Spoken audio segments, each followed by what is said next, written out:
Hello guys. So இந்த வீடியோவில் நம்ம வந்து க்ளவுட் ஃபார்மேஷனை ப்ராக்டிக்கலாக பார்ப்போம். ஓகேவா? ஸோ இப்போ நான் என்ன பண்ணுறேன்னா க்ளவுட் ஃபார்மேஷன் உள்ளே வந்துட்டேன். ஓகேவா? இப்போ வந்து ஒரு ஸ்டாக் க்ரியேட் பண்ண போகிறோம் நம்ம. ஓகேவா? So create stack. Okay. So இங்கே போய் நான் வந்து அப்லோட டெம்ப்ளேட் ஃபைல் அப்படின்னு கொடுக்குறேன். அதாவது உங்களுக்கு எது வேணும்னா கூட எடுத்துக்கலாம். யூஸ் சாம்பிள் டெம்ப்ளேட், சும்மா சாம்பிளாக யூஸ் பண்ணலாம், இல்லை டிசைனர் மூலியமாக எடுக்கலாம். அதாவது டிசைனர்னால் நீங்களே டிசைன் பண்ணிங்கன்னா அதுவே கூட ஆட்டோமேட்டிக்காக ஜென்ரேட் ஆகும். இந்த மாதிரிலாம் கூட AWS பண்ணுறாங்க. ஓகேவா? ஸோ நான் இப்போ வந்து டெம்ப்ளேட் என்கிட்ட ஆல்ரெடி இருக்குது. ஸோ அந்த டெம்ப்ளேட் எதுவும் இல்லை, இந்த டெம்ப்ளேட் தான். ஓகேவா? ஸோ வந்து பார்த்திங்கன்னா இங்கே YAML ஃபைல் ஒன்றும் JSON ஃபைல் ஒன்றும் இருக்குது. ஓகேவா? ஸோ இப்போ நான் என்ன பண்ணுறேன்னா JSON ஃபைலை உள்ள வந்து அப்லோட் பண்ண போகிறேன். ஓகே. ஸோ இப்போ போய் இந்த வியூ அண்ட் டிசைனரில் போய் பார்த்தீங்கன்னா, ஸோ இங்கே இருக்குது. ஓகேவா?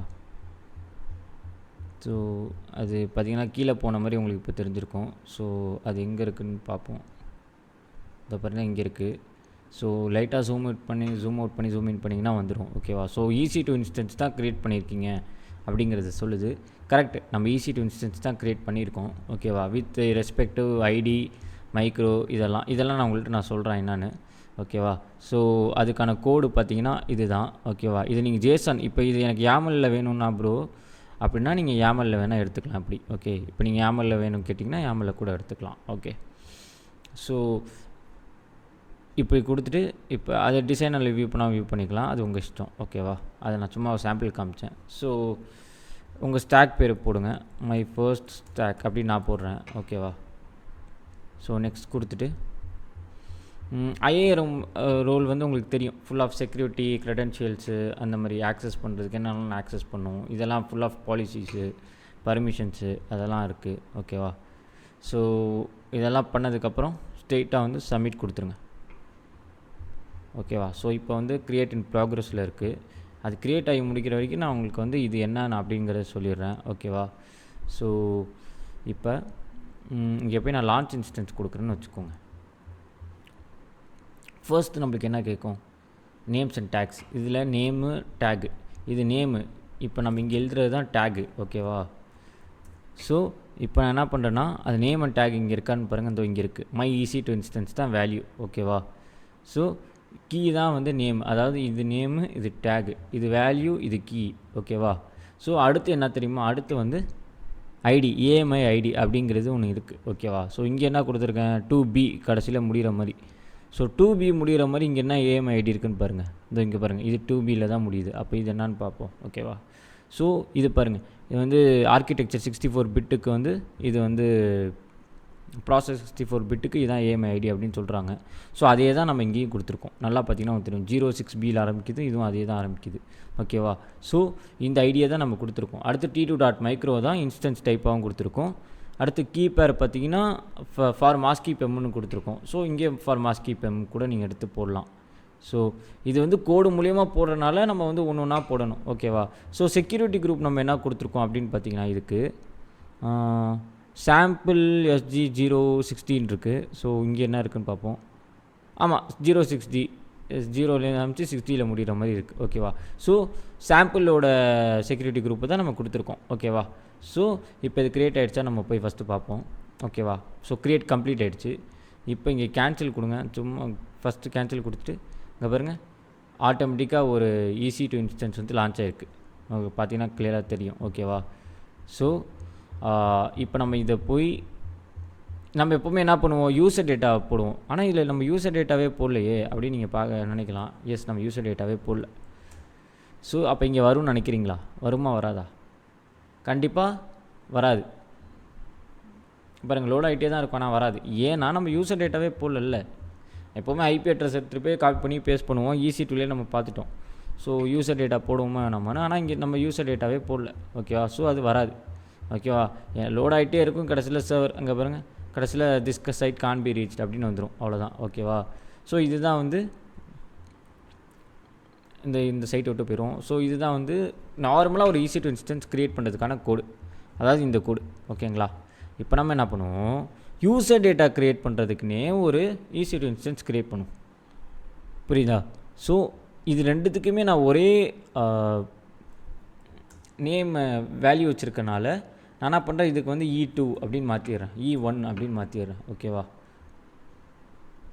ஸோ மாற்றிட்டு இங்கே வச்சுக்கிட்டு ஓகேவா, இப்போ நான் என்ன பண்ணேன்னா திரும்பி இன்னொன்று இதை அப்டேட் பண்ணுறேன். எனக்கு இப்போ யூசர் டேட்டா வேணும். யூசர் டேட்டானா என்னென்னு உங்களுக்கு தெரியும்னு நினைக்கிறேன். இது யூசர் எல்லாம் தெரியாதவங்களுக்கு நான் சொல்கிறேன். User data is nothing but, இப்போ நீங்கள் லான்ச் இன்ஸ்டன்ஸ் போனீங்கன்னா இப்படி கீழே வரும்போது இங்கே யூசர் டேட்டான்னு ஒன்று தனியாக இருக்கும். இந்த இங்கே பார்த்தீங்கன்னா தெரியும்.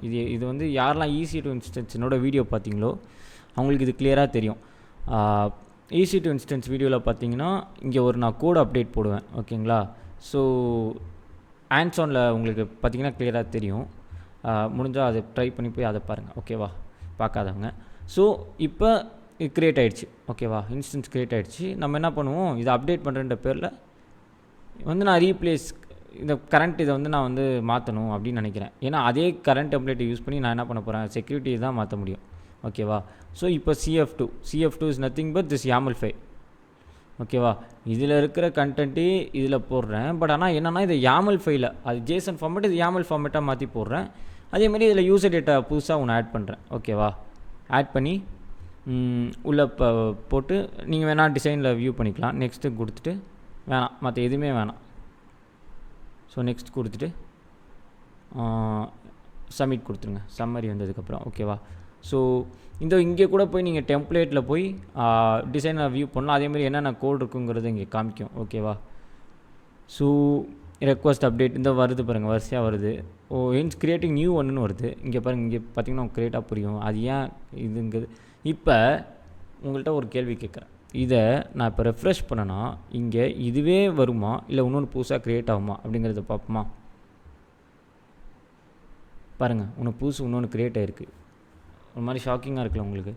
என்ன ப்ரோ புதுசாக ஒன்று க்ரியேட் ஆகிடுச்சு, ஏன் ப்ரோ இதை ரீப்ளேஸ் பண்ணல அப்படின்னா, it's not because of this name or tag or anything. It's because of the security group. நான் என்ன பண்ணியிருப்பேன்னா, நல்லா பார்த்தீங்கன்னா இங்கே ஒரு செக்யூரிட்டி குரூப் கொடுத்துருக்கேன், 6Gயில் முடியுது. ஓகேவா? பட் ஆனால் இந்த செக்யூரிட்டிக்கு பார்த்திங்கன்னா ஏல முடியுது. ஏன் இப்படி நான் மாற்றி கொடுத்தேன்னா, இப்போ நான் எப்போவுமே லான்ச் இன்ஸ்டன்ஸ் பண்ணும்போது யூசர் டேட்டா இல்லாமல் ஒரு இன்ஸ்டன்ஸ் லான்ச் பண்ணேன்னா திரும்பி போய் என்னால் அந்த யூசர் டேட்டாவை எடிட் பண்ண முடியாது. கரெக்டாக கொண்டு வர முடியாது. ஓகேங்களா? அதே மாதிரி அதை கனெக்ட் கொடுத்து நம்ம HTTP அங்கே தான் போய் இந்த கமெண்ட்லாம் போடணும். இந்த HTTP இன்ஸ்டாலு அப்டேட்டு எல்லாமே ஒரு புட்டியை வச்சு போவோம், இல்லை பெம்மை வச்சு போவோம், இல்லை டேரெக்டாக இங்கே கனெக்ட் பண்ணி போவோம். கரெக்டாக? ஆனால் அந்த பிரச்சனை எனக்கு வரக்கூடாது. எனக்கு இப்போ வந்து நான் கோடு மூலியமாக தான் பண்ணணும் அப்படின்னிங்கன்னா நீங்கள் ஒன்றும் வேறு வழியே இல்லை. You guys should change the security group or instance ID or key name and இல்லை ஆமாம், கீ நேமை மாற்றிட்டு அப்புறமா திரும்பி ஃபஸ்ட்லேருந்து கொடுத்தா மட்டும்தான் போக முடியும். ஓகேவா? இது என்ன பண்ணணும்னா, இப்போ ஆட்டோமேட்டிக்காக நான் எதுவுமே பண்ணல. இப்போ பாருங்கள், நான் ரெஃப்ரெஷ் பண்ணுறேன் பாருங்கள், இது ஆட்டோமேட்டிக்காக டெர்மினேட் ஆகிடுச்சு. உங்களுக்கு கிளியராக ஆட்டோமேட்டிக்காக டெர்மினேட் ஆகிடுச்சு. பிறகு ஏன்னா இது வந்து இதுவே டெர்மினேட் பண்ணிடும். இங்கே பாருங்கள், டெலிட் மை ஃபஸ்ட் அந்த டெலிட்டை முடிச்சுட்டு இந்த அப்டேட் திரும்பி அப்டேட் பண்ணிடும். ஏன்னா இதுக்கு தெரியும், இப்போ வந்து கோடுக்கு வந்து க்ளவுட் ஃபார்மேஷன் ரியலைஸ் பண்ணிடும். இது வந்து புது செக்யூரிட்டி ஐடி, நம்ம வந்து முன்னாடி இருக்கிறத டெலிட் பண்ணிட்டு இதை புதுசாக ஒரு இன்ஸ்டன்ஸாக அப்டேட் பண்ணுவோம், புதுசாக ஒன்று க்ரியேட் பண்ணி அதை அப்டேட் பண்ணுவோம் புது செக்யூரிட்டி ஐடிக்குன்னு. ஏன்னா நம்ம முன்னாடி இருக்கிறதுலே திரும்பியும் அப்டேட் பண்ணி யூசர் டேட்டாவை அப்டேட் பண்ணணும்னு சொன்னால் அது அப்டேட் ஆகாது. அதே மாதிரி தான் இருக்கும். ஓகேவா? ஏன்னா இதை நான் முன்னாடியே பண்ணி பார்த்துட்டேன். அதுக்கப்புறம் தான் தென் ஐ ரியலைஸ்ட், ஓகே நம்ம செக்யூரிட்டி குரூப்பை மாற்றினாலோ இல்லை இன்ஸ்டன்ஸ் ஐடியை மாற்றினாலோ கண்டிப்பாக வந்து அது அப்டேட் ஆகி வேறு ஒரு இன்ஸ்டன்ஸ் வந்து இந்த இன்ஸ்டன்ஸ் வந்து போயிடும் அப்படிங்கிற மாதிரி நான் ரியலைஸ் பண்ணேன். அதே மாதிரி தான் அமேசானும் க்ரியேட் பண்ணியிருக்காங்க. ஓகேவா?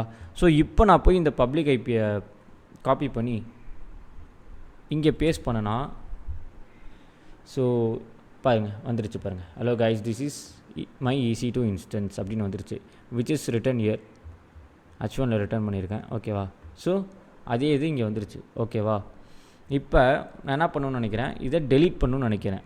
Because cloud formation is all about what create, update and delete.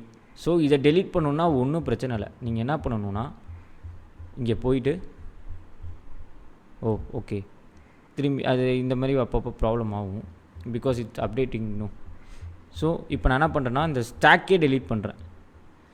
இந்த ஸ்டாக்கை வச்சு தான் நான் வந்து EC2 இன்ஸ்டன்ஸை க்ரியேட் பண்ணல. இந்த ஸ்டாக்கே இப்போ நான் டெலீட் பண்ணுறேன். ஓகேவா?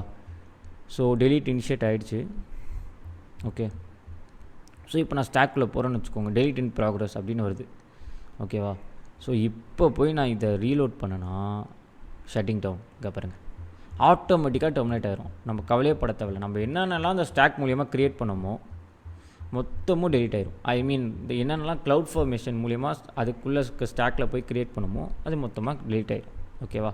ஸோ இதுதான் க்ளவுட் ஃபார்மேஷன். ஸோ இது நீங்கள் ஆனால் எப்போதுமே நான் நல்லா ஞாபகம் இருக்குன்னு நினைக்கிறவங்களுக்கு எதெல்லாம் க்ரியேட் பண்ணீங்களோ அதெல்லாம் டெலீட் பண்ணால் தான் உங்களுக்கு ப்ராஃபிட்டபிள், ஆப்வியஸ்லி மணி சேவிங். ஓகேவா? ஸோ முடிஞ்சளவு எதெல்லாம் க்ரியேட் பண்ணிங்களோ அதெல்லாம் டெலீட் பண்ணிடுங்க. ஸோ இதெல்லாம் பிகினர் லெவல்னால உங்களுக்கு புரியும் நினைக்கிறேன் நான். ஓகேவா? ஸோ நெக்ஸ்ட் வீடியோவில் நான் இன்னொரு டாப்பிக்கோட உங்களுக்கு பார்க்குறேன் கைஸ். Thank you guys.